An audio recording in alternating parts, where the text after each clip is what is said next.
Whereas here in the US, you don't only see a lot of banks, but you even see those check cashing places that looked totally vintage to me when I first saw them. What? There is a store specific for Shcks Smart? That's amazing. Today I'll be reacting to 7 everyday differences that surprised me in the US. My friends, I really wonder what those differences are. But before I go into that, let me ask you for one thing. If you can leave a like, thank you so much. It's the best way to show support. If you can subscribe, well, in that case, forget about it. You make my day. Have that in consideration now. Link for the original video in my description and, well, let's play it. Okay. Cool, I'll just message you on WhatsApp later. Wait, okay. You're gonna message me on what? WhatsApp? Wait, you guys don't know WhatsApp? Hello, servus, and welcome back to my YouTube channel. My name is Felicia, I'm from Munich, Germany, but I currently live in Cincinnati, Ohio, where I've spent about 2 years in total since 2016. I'm aware already. So before I came to America to actually live here during my exchange semester in fall 2016, I had been to the country a few times as a tourist, so I did have an idea of what to expect and what some of the differences would be in my everyday life. Sure. Still, there were a few random things that America handles differently than Germany that I didn't see coming at all. Just some standard things where I would have never even thought that anyone in the world would do this differently. Until I moved to the US. So here are 7 everyday differences that surprised me in America. Let's go, my friends. What's up? In Germany and a lot of other countries in the world, hardly anyone still uses text messages to communicate with others. The messaging app WhatsApp started blowing up in 2011 and has pretty much replaced text messages since then. I would agree with that. We don't even use the word SMS anymore, which is what we used to call regular text messages in our everyday language. We just say, I'll message you or I'll send you a WhatsApp. And that WhatsApp wasn't really a thing in the US absolutely surprised me when I first got here. Wait, what? But this actually surprises me, my friends, because WhatsApp is in the same is a meta product. You know, the owner of Facebook and Instagram also owns WhatsApp. Actually, I have my phone with me. I was using WhatsApp before going live. You know, take a look at the logo right there. By the way, do you guys love my background? I think it's a tremendous one, right? But yeah, this surprises me quite a lot. Holy. Okay, but what do you guys use instead of WhatsApp? A lot of people that I mentioned it to hadn't even heard of the app before. And ever since then, I've been asking myself, why? I mean, you would think that it's just as big in the US as it is worldwide, especially since it's an American company and was bought by Facebook in 2014. WhatsApp has 1.5 billion users in over 180 countries, but the US market is really small compared to the rest of the world. Less than 10% of all Americans use it. In Germany, it's 65%, for example. Wow. My best guess is just that the need for a messaging app wasn't and isn't as big here as it is in other parts of the world, because a lot of people in the US use iPhones and therefore can use iMessage, which also works via the internet and is pretty much just a little built-in messaging app with Apple. Makes a lot of sense. Actually, yeah, you got a lot of you use iPhone, right? Anyone watching have iPhone? No, please don't. I was about to say leave me a comment, but that will be a lot of comments, I feel like. But you can still leave me a comment, actually. That said, Android. See, the phone I showed to you is an Android phone. You know, Android is quite popular here because this phone is much cheaper than a regular iPhone, I would say. I don't even know if we are in the iPhone 35 or something. I have no idea. Maybe it's the iPhone 12. I don't know, actually. I don't follow Apple products that close. But yeah, this makes a lot of sense, my friends. According to a statistic from March 2019, 47% of all Americans use an iPhone, so almost half the population, whereas in Germany it's only 21%. So I don't know the stat in my country, Portugal, but I would assume it's even less. I would assume maybe 15%.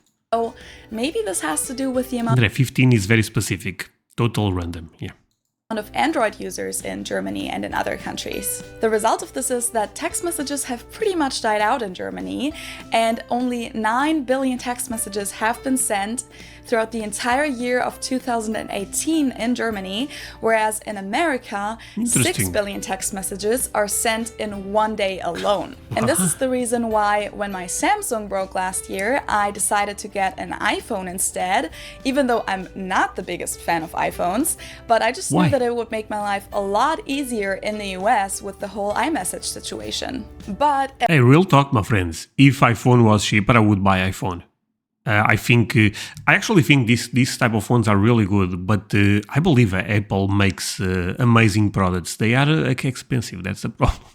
As someone who used to only use WhatsApp for years, I personally think that iMessage doesn't even get close to what WhatsApp offers you. But you can install WhatsApp. The picture quality is a lot lower than when you send pictures via WhatsApp. The sound quality of voice messages is lower, and it's just not as practical. On WhatsApp, you really have all of your conversations in one place. One-on-one conversations as well as group messages. In the US, a lot of people do have group conversations on iMessage, but this only works if everyone in the group has an iPhone. Since not everybody does, a lot of people here use separate apps when it comes to group messaging, such as GroupMe or just Facebook Messenger. To me, that just seems a little unpractical, especially since there's a way to have it all in one place with better quality too. On WhatsApp, you also have a video and an audio call. Man, she's promoting WhatsApp. Option. I use WhatsApp, but come on, I mean, it's okay, you know, it's a good app, but maybe the WeChat or BChat or something is also really good in Apple. Seems like she thinks the WhatsApp is better, and WhatsApp is pretty great, but I don't know about this. Included, which is the number one way for me to communicate with my friends and family in Germany, to be honest. And I'm not being paid by WhatsApp, by the way. This is just one of the things in America that absolutely baffled me. Okay. Emojis? Nah, no chance. You guys have crazy emojis, I know that. This one is somewhat related to the whole WhatsApp and texting topic.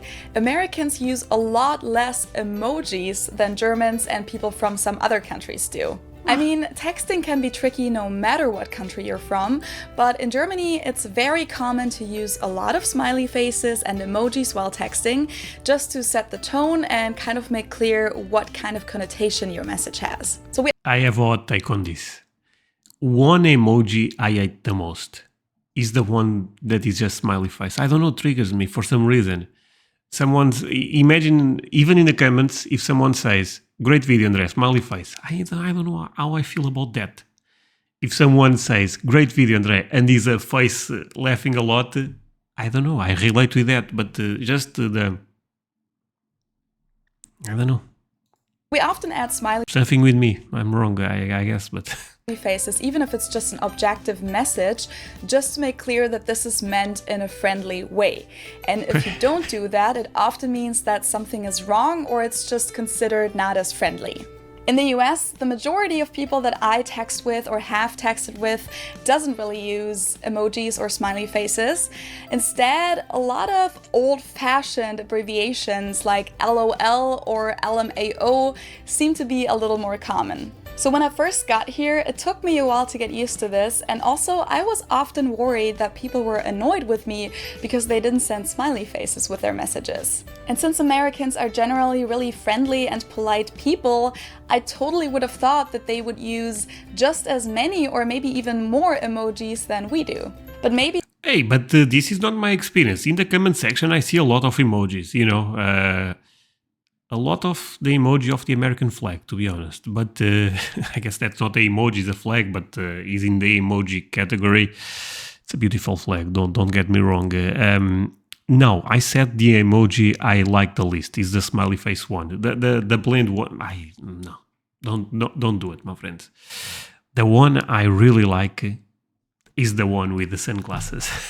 Maybe that's even part of the reason for this difference, that Americans don't really need to use smiley faces because they usually mean everything in a friendly way anyways, usually at least, whereas Germans often talk in a more serious way with each other, so maybe we need to make this a little bit more clear that something is meant in a friendly way. And maybe it also has to do with the whole WhatsApp situation, because WhatsApp just has a lot of emojis within the app. Shcks and Payments? Oh boy, here we go.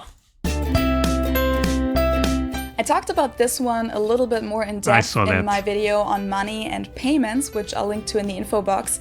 But before I came to the US, I had no clue that checks were still a thing. I had literally never seen a check before in my entire life. My friends, if you write a check, you are a gangster in my book. In a good gangster. André, that does not exist. Okay, sorry, let's continue. Most things work via online banking in Germany, which is really fast and safe. You just log into your online bank account, type in the international bank account number of the account that you want to transfer money to, then you enter the amount, of course, and then you get a so-called TAN number to your previously authorized device via an app or a text message. So yes, this would be one of the rare cases where I would actually get a text message in Germany. Then you enter the TAN number to the online banking process, and that's it. This sometimes takes me less than a minute if I'm sending money to an account that I have pre-saved. In the US, online payment services such as Apple Pay, Venmo, or Facebook Pay are pretty big and they're used a lot, but normal online banking, as in transferring money from bank to bank without a third party in between, seems to be kind of rare. I have been paid through direct deposit in the US, but I never actually made a money transfer like that myself. It just doesn't seem to be a big option here. If you transfer money between family or friends, people here usually use checks, cash, or one of the checks. What? Oh my God, can you imagine going with your friend to a restaurant? Did you pay? Yeah, you won me off. Okay. How much?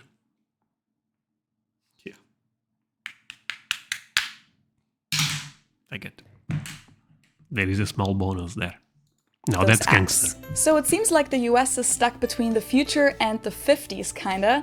I mean, you can go to the store and pay with your phone, but then you'll pay your rent with a check or cash in person, which is what I've done for 3 out of 4 places I've lived at in the US. And you can see this in the cityscape too. I like it. In Germany, a lot of former bank branches are vacant nowadays because not a lot of people actually need to go to a bank counter anymore. Whereas here in the US, you don't only see a lot of banks, but you even see those check cashing places that looked totally vintage to me when I first saw them. What?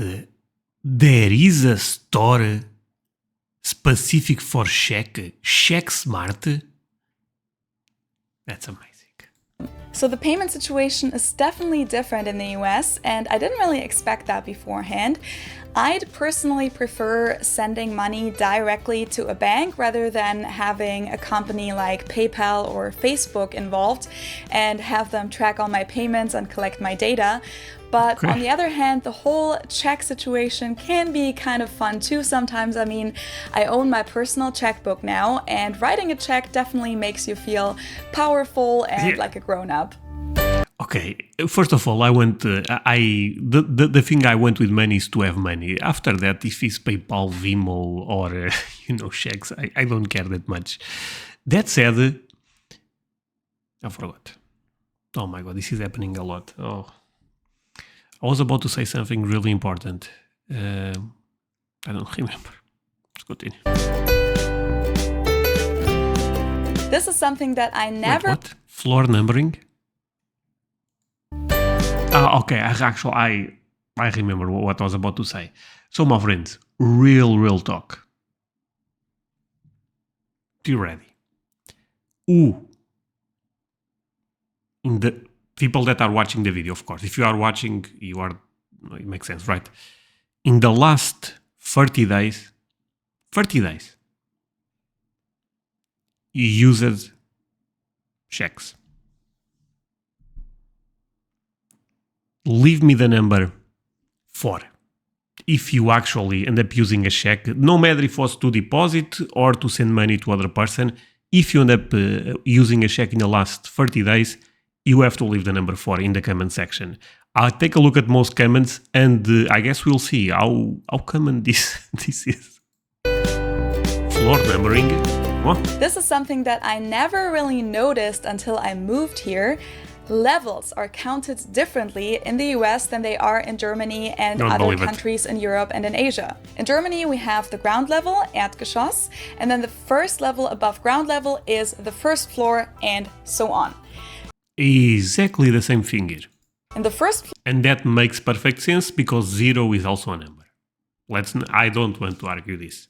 Floor is called erster Stock or erstes Obergeschoss, first upper level. So I think that kind of makes sense. Americans, however, don't have to do all that thinking. For them, the ground level is simply the first floor, and then the floor above that is the second floor, and so on.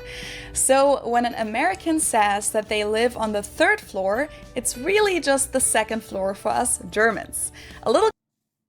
That's weird. Let me think about that for a second. You know what? That actually makes sense. Because 0 means nothing, right? And the first floor, there is something, so should be the first. Yeah, never mind. We are doing it wrong. Confusing, but once you learn about it, it's really not that hard to switch. No, it's very easy. Paper sizes. It's not really a secret that the US likes to use different scale units for a lot of things. What? Miles, inches, and feet instead of meters and kilometers, gallons instead of liters, Fahrenheit instead of Celsius, etc. But I think that's the thing. Look, love you, my friends. Real talk. And if no one said that loves you today, I'm saying it. I'm saying that to you. Love you all. But where you guys lose me a bit is with all the pounds and Fahrenheit and stuff like that. At this point, I already know more. For example, the Fahrenheit, I believe 100 Fahrenheit is like 40 degrees or 39 degrees. So I already can do some conversions on my head, but it's still very difficult, my friend. Until you actually work or study here, you may not be aware of the fact that the paper format is different as well. Instead of the common A sizes, like the A4 or the A5 size, Americans like to use the letter or the legal format. So to show you this is an A4 sized paper, which we use in Germany, and then this is a letter sized paper. What? I was not aware of this. The size is different. That they use in the US. So the letter is a lot shorter than the A4, and it's a tiny bit wider, even though I'm not quite sure if you can see this. And I'm just asking myself, why? I personally haven't found a single advantage of why someone would prefer using this letter-sized paper format over the A system. Okay, but the question is, did you find any disadvantage? Contrary, it has a lot of downsides in my opinion. Never mind, let's see it. Every paper size here has different proportions, which can make life a little complicated sometimes. With the A system, you can print out PDFs or graphic designs on whatever format because every size has the same proportions. So at German universities, a lot of students print out their PDFs in a way that they fit 2 pages on one sheet of paper, or you can even fit 4 pages on one sheet of paper. And if you make a design for a poster, for example, you can simply just print out the same design in a smaller flyer format because it all has the same proportions. Not here. If you want to print 2 pages on one sheet of paper, they'll have to be scaled down so that you won't be able to use the full size of the paper. And if you design a poster and you want to print it out in a smaller format, you'll have to manually adjust the proportions first. Also, binders in the US have 3 instead of just 2 of those rings, which first of all doesn't make too much sense to me because the paper is actually shorter and we only use 2 rings for the larger or taller A4 paper in Germany.